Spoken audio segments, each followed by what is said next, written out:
This is BBC Essex with Sonia Watson and Ben Fryer.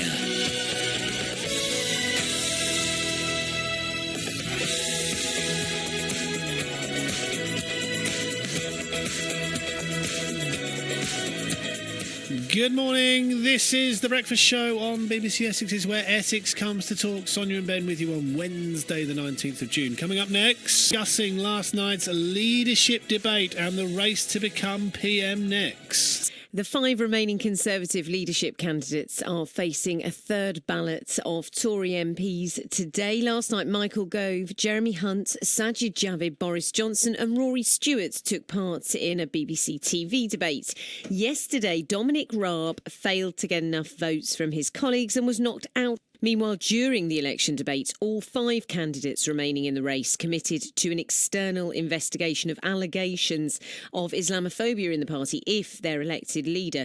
BBC Essex's political reporter Charlotte Rose was watching the action. No one candidate either landed or was dealt a major blow last night as they faced questions on Brexit, the Northern Ireland border, tax cuts, funding for public services, climate change and Islamophobia. Rory Stewart did less well than in previous debates as he took some fire from the other candidates, perhaps surprised at his surge in the second round of MP voting yesterday. Boris Johnson refused to fully apologise for a newspaper article where he described Muslim women as looking like bank robbers or letterboxes. None of the candidates would commit to holding a general election if they moved into number 10. But in response to a question from an imam from Bristol, Sajid Javid, the only BME candidate left in the race, secured unanimous backing for an independent probe into claims of Islamophobia by some party members.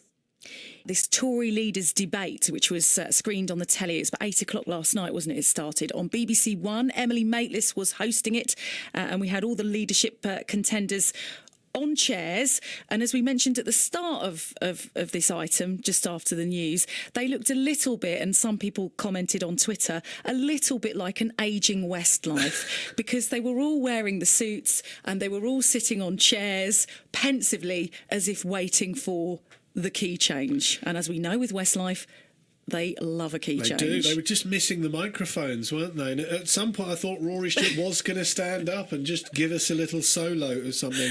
I found it quite difficult to follow in places because they were talking over each other quite a lot. It got a bit shouty in places, as debates sometimes do, but it was quite difficult to follow. Sidra Naeem joins us. She's a leading member of Chelmsford Mosque, a lecturer at Anglia Ruskin University as well. Now, you met Boris Johnson last year, Sidra. Yes, I did. Yes, I met him at Buckingham Palace at the Commonwealth Diaspora, and interesting character he was. How do you feel about the fact he is clearly the most popular among Conservative MPs and the front runner to become the next Prime Minister of this country? Well, all I can base my opinion on really is the real life experience that I've had with him. And when I met him, I felt he lacked warmth. He had very poor interpersonal skills. He didn't seem interested in learning about who everyone was. In contrast, at the same place, Theresa May was there as well, and she was much more engaging and interested to learn about other people. He made very flippant comments there. For example, there was lots of people standing around him, and he started off the conversation by telling everyone he was a mad professor. And at that stage, I just remember the circle getting wider of all the people around him.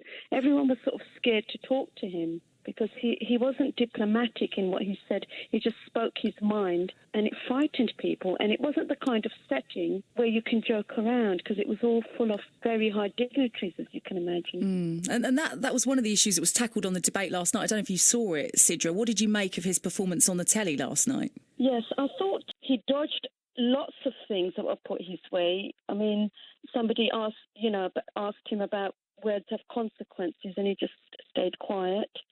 There was a lot of lack of continuity in a lot of things that he said. And the Islamophobia question, the one about the big one that he made about the burqa, he hasn't really clearly apologised about that yet.